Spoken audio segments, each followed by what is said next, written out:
So, design of tension members.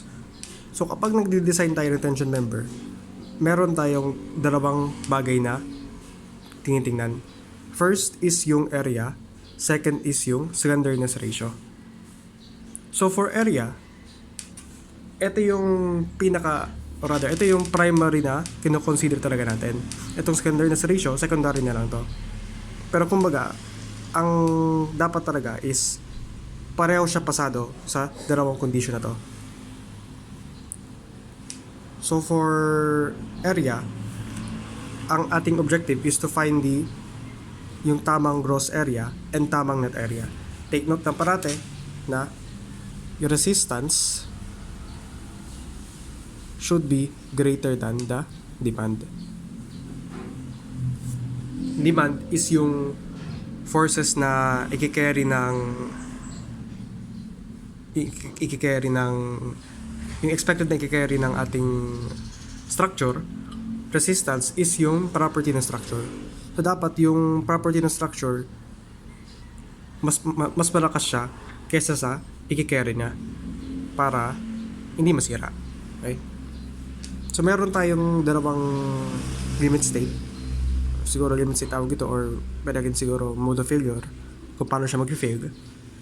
Yielding and fracture. So based sa formula ng yielding and fracture, ito yung formula nila, diba? So pinakaiba lang, minsan P to PU, PA. Minsan imbis na P ang representation ng force, minsan T. Yan, TU, TA. Kasi pag P kasi diba dati nasanay tayo na pag stress is force over area. P yung ginagamit for axial stress, axial force. Or minsan, ginagawa siyang T kasi T for tension. So yun lang naman ang diagram natin.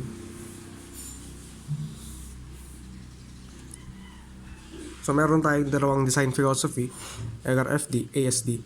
Pag LRFD, ultimate strength, kaya siya PU, U for ultimate.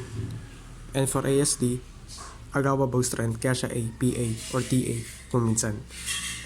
So ito yung standard na formula na. Pero pag tayo ay nag-design, kasi pag nag-design tayo, syempre, meron tayong expectation. Alam na natin kung ano yung i-carry ng bigat. So since alam mo na yung i-carry ng bigat, ang i-design mo is yung cross-section, yung mismong member. Mag-design ka ng member. So pag mag-design ka ng member, ang gagamitin mong part ng formula is yung area. Kaya ang hinahanap po dito is yung area. Kasi yung area yung kaya mong i-control para maging resistant yung ating structure, para ma-resist niya yung forces. So, isolate lang natin yung area. So, isolate mo yung AG, isolate mo yung AE. So, ito na yung bagong formula. Nagkakaiba lang yung LRFD at ASD sa factor natin. Sa yielding, pag LRFD 0.90, pag ASD 0.60, pag fracture 0.75 sa LRFD, and 0.50 sa ASD. Then for slenderness ratio, ito formula, length ng member divided by the radius of gyration should be greater than or equal sa 300. So if isolate natin yung radius of gyration, kasi sa steel manual, ito yung meron tayo, radius of gyration, dapat daw always greater than L over 300. So ito yung steel manual. Sa steel manual, for example sa